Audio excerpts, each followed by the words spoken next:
और जी अब्दुल कादिर हमारे साथ मौजूद हैं। 3.5 साल तकरीबन पीएम ऑफिस को कवर किया जब इमरान खान प्राइम मिनिस्टर थे, और अब इमरान खान को कवर कर रहे हैं जब वो चेयरमैन तहरीक इंसाफ। कादिर भी बहुत शुक्रिया आपका वक्त देने के लिए।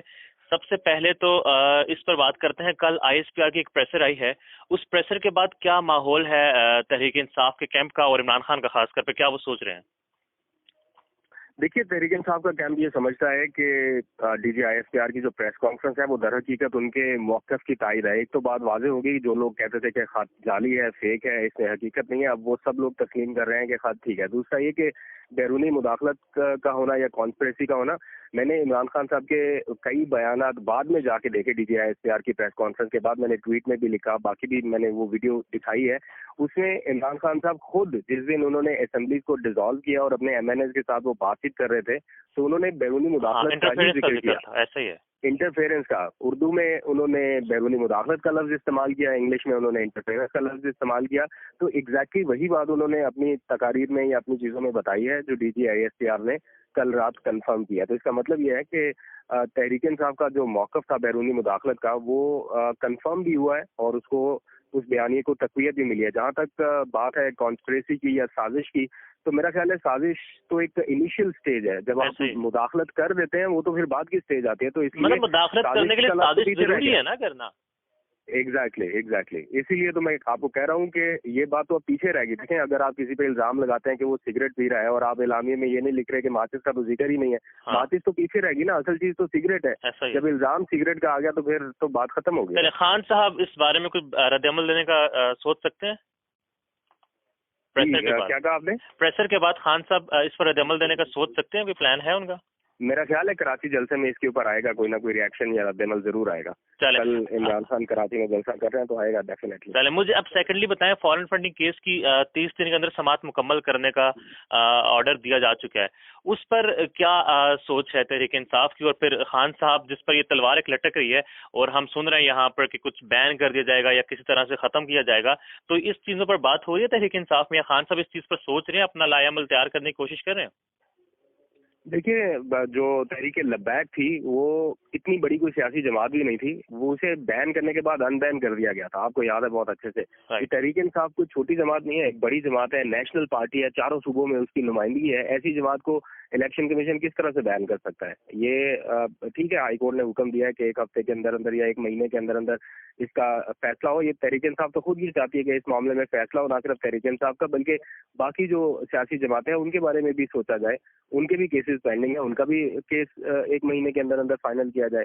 तो तहरीक इंसाफ जैसी जमात को अगर आप खामोश कराना चाहते हैं तो ये सबसे बदतरीन हथकंडा होगा कि आप उनका इलेक्शन कमीशन के थ्रू उनको डिस्क्वालीफाई करा दें। इतनी बड़ी जमात को इतनी आसानी से डिस्क्वालीफाई नहीं कराया जा सकता। तो सेकेंडली अब हम आते हैं थोड़ा खान साहब के सियासी शो पर। पेशावर जलसा आपने कवर किया, वहां पर हम भी थे। हमारे कुछ सहाफी जो कि बकौल उनके सीनियर सहाफी हैं, वो कहते हैं कि जलसा पेशावर में जहां पर तकरीबन इनकी पिछले 8 साल से हुकूमत है, नाकाम करार देने की वो कोशिश कर रहे हैं, कह रहे हैं कि ये नाकाम जलसा था। आपने वहां जलसा कवर किया है, ऑब्वियसली कुछ मीडिया का ब्लैकआउट भी था।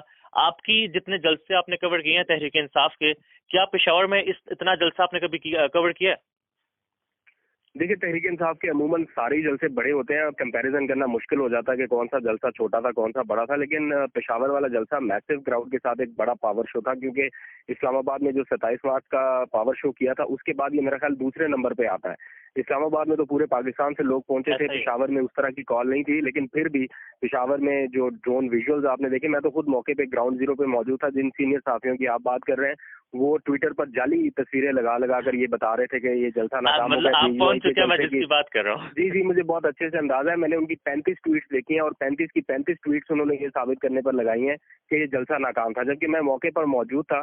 वहां पर जो हालात थे, शायद मैं तो कहता हूँ इन लोगों को पकड़ के ले जाके दिखाना चाहिए कि इधर जरा बैठे, क्योंकि तकरीबन 10 बजे तक तो इमरान खान उस जलसे में आए ही नहीं थे। बाद में इमरान खान की आमद हुई और फिर उसके बाद जलसा शुरू हुआ। 10 बजे तक लोगों का जो क्राउड था वो चार्ज क्राउड था और 10 बजे तक ये लोग ट्वीट करके ये बता रहे थे कि लोग जाना शुरू हो गया। अभी तो इमरान खान आया ही नहीं था तो लोग कहाँ से जाना शुरू हो गए? यहाँ लोकल क्राउड कितने % था आपके? इसका मुझे आइडिया नहीं है, सारे लोकल क्राउड ही लग रहा था। सारा पेशावर का क्राउड, पख्तून क्राउड लग रहा था। बाहर से भी लोग आए हैं, इसमें कोई शक नहीं है। इमरान खान जब कॉल देते हैं तो बाहर से भी लोग आते हैं, लेकिन मेनली लोकल क्राउड के बगैर इतना बड़ा जलसा नहीं हो सकता। सारी दुनिया बाहर से, जब पेशावर का जलसा है तो पेशावर का क्राउड ही होगा ना, मेन क्राउड तो उन्हीं का होगा। ये जो लोग कहते हैं कि बाहर से लोग बुलवाए और बुलवाकर जलसा कराया, क्या ये पॉसिबल नहीं है। बाहर से लोग इस तरह बुला के जलसा करा ले, ये नहीं हो सकता। चलिए, कितना क्राउड जो है किस हद तक बयानिया पहुंच सका है क्राउड तक खान साहब का? आपने जलसा क्योंकि कवर किया, ये पहला जलसा था हुकूमत से निकाले जाने के बाद, तो बयानिया मजबूत हो चुका है अवाम में खान साहब का? बिल्कुल मजबूत हो चुका है। और मैं देख रहा हूँ आप जिस तरफ चले जाए, अब जो है ना, इस बयानिए को खत्म करना ये किसी के बस की बात नहीं रही।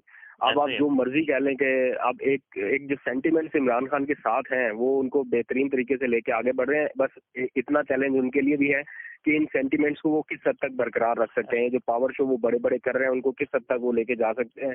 इसीलिए इमरान खान ने फैसला किया था कि वो कराची और लाहौर में बड़ा पावर शो करेंगे, बिकॉज यहाँ से बूम मिल सकता है उनकी तहरीक को। ये जो अभी उनको पब्लिक सपोर्ट मिल रही है या पब्लिक जिस तरह से रिस्पॉन्ड कर रही है, मीनार पाकिस्तान का क्राउड आपको पता है कि जलसा वहाँ पे भरना बहुत मुश्किल काम है, लेकिन ये भी टास्क उन्होंने ले लिया है। और मीनार पाकिस्तान की तरफ बहुत सारे जो अंदरूनी पीटीआई के लोग हैं वो ये राय दे रहे थे कि अभी ना करें, अभी इट्स टू अर्ली, हम इतना क्राउड कहाँ से लेके आएंगे। बट इस मौके पर बाद लोगों की ये राय है कि अभी आपको क्राउड आने की, परेशान होने की जरूरत नहीं है। अभी आपको मैनेज करने की जरूरत नहीं है कि बच्चे भर भर के आपको कहीं से क्राउड लेके आना। अभी तो आपकी एक कॉल होनी है और क्राउड पहुंचना है। और ये मैं देख रहा हूँ, ये होते देख रहा हूँ। इस वक्त मैं अभी एयरपोर्ट पे बैठा हुआ हूँ और मैं कुछ ही देर में कराची के लिए रवाना हो जाऊंगा। तो मैं कराची में पहुंच कर भी ये देखना चाहता हूँ कि जो कराची की कॉल है इमरान खान की वो किस हद तक कामयाब होती है। बिकॉज आप एसी वाले कमरे में बैठ के ये कह दें कि जलसा कामयाब या नाकाम हो गया, वो जरा एक अलग बात होती है। ग्राउंड पे मौजूद होना और वहाँ देखना एक अलग एक्सपीरियंस है। जो कल पेशावर वाला जलसा था, इफ्तार के वक्त तक जलसे में कोई लोग ही नहीं थे और इफ्तार खत्म होते ही ऐसा लग रहा था पूरा पेशावर जलसागाह में आ गया है। तरावी तक पूरा जलसागाह भर चुका था और फिर अंदर बाहर, और इमरान खान के आने तक तो आपको पता है जलसागाह के बैक साइड से और साइड से। चले कदमी, लास्ट में खान साहब का जो मूड पेशावर में था, क्या वही मूड कराची में कैरी होगा? मुझे ऐसा लगता है क्योंकि इमरान खान को मैंने दो मौकों पर थोड़ा गुस्सा देखा है। एक मौका पहले था जब साबिक वज़ीर आज़म नवाज शरीफ साहब ने गुजरावाला के जलसे में जनरल बाजवा का नाम लेकर बड़ी सख्त तनकीद की थी, और उससे अगले दिन इमरान खान ने यूथ कन्वेंशन में शिरकत करना थी इस्लामाबाद में, और वो अपनी आस्तीनें चढ़ाकर पहुंचे हुए थे वहां पर, और बड़ा उन्होंने गम और गुस्से का इजहार किया। कन्वेंशन सेंटर की बात कर रहे हैं ना? जी एग्जैक्टली, कन्वेंशन सेंटर में। और बड़ा उन्होंने वो जब वो मुंह पे हाथ फेर के उन्होंने कहा था कि अब तुम वापस आओ, मैं तुम्हें देखता हूँ, हाँ अब आप डिफरेंट इमरान खान देखेंगे। तो उस वक्त उन्हें मैंने बहुत ज्यादा गुस्से में देखा, और उसके बाद जो कल पेशावर वाला जलसा था उसमें उन्हें बहुत ज्यादा अग्रेसिव देखा, जारहाना देखा। उनकी आवाज में एक नाराजगी है, एक गुस्सा है, और उसका वो इजहार कर रहे हैं। और कराची जलसे में भी डेफिनेटली ये देखने में आएगा, क्योंकि कराची में एमक्यूएम है और एमक्यूएम ने उन्हें डिच किया है, उनको ये लगता है। और एमक्यूएम पर सिर्फ इमरान खान ही नहीं, बाकी जो उनके अपने लोग हैं, वो भी नाराज है, वो भी नाराज है। तो वो भी डेफिनेटली गरजेंगे, बरसेंगे, और एक अच्छा माहौल आपको देखने को मिलेगा। बिल्कुल आखिर में कादिर भाई यहाँ सिर्फ ये बात बता दें कि तहरीक इंसाफ के कैंप में कुछ लोग नाराज भी थे, मगर इस हुकूमत से निकाले जाने का जो आवाम का रद्दमल आया है, क्या वो नाराजगियां वगैरह सारी एक साइड पर हो चुकी हैं और सब यकजा हो चुके हैं? देखिए, अब तो उनके पास खोने को कुछ नहीं है ना, अब तो सब कुछ खत्म हो गया। अब लोगों ने नाराजगी शो करके क्या करना? अब मेरा ख्याल है मौका है इमरान खान की सपोर्ट में खड़े होने का। पार्टी के लोग अब खड़े हैं इमरान खान के साथ, और कल भी उन्होंने अपने उन लोगों को बुलाया जो हुकूमत में होते हुए नाराज थे कि हम चले जाएंगे या हम छोड़ देंगे, लेकिन जब आखिरी मुश्किल वक्त आया तो वो इमरान खान के साथ खड़े हुए। ऐसा ही इमरान खान ने कल उन लोगों को बुलाया और उनको बिठाकर ये बात बताई कि अब हमारी स्ट्रगल का अगला फेज शुरू है, आप लोग इलेक्शन की तैयारी करें, आपको अब भरपूर मौका दिया जाएगा। तो ये है। और दूसरा ये कि अभी इमरान खान के साथ और भी ग्रुप्स अभी आके मिल रहे हैं। अभी थोड़ी देर पहले मुझे पता चला कि जेयूआई के जो मौलाना शरानी ग्रुप मिला है, हाँ जी, वो वज़ीर आज़म इमरान खान से मुलाकात कर चुके हैं।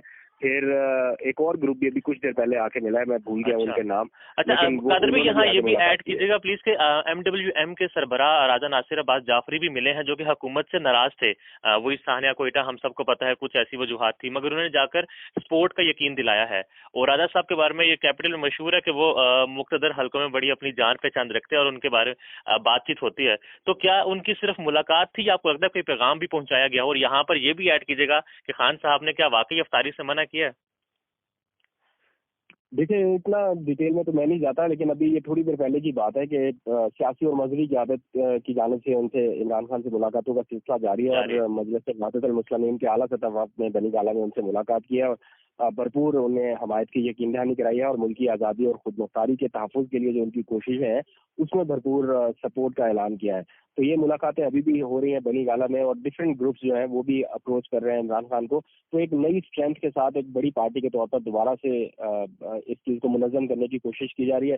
दूसरा ये भी बताया गया है कि ये जो जलसा अभी कराची में होने जा रहा है ये होगा तो कराची में, लेकिन देखेगा पूरा पाकिस्तान। ब्लैक आउट किया जा रहा है मीडिया के ऊपर, मीडिया के 90% चैनल पर इसका ब्लैकआउट है, सिर्फ ARY के अलावा कोई भी अभी इस वक्त नहीं दिखा प्रॉपर कवरेज नहीं कर रहा।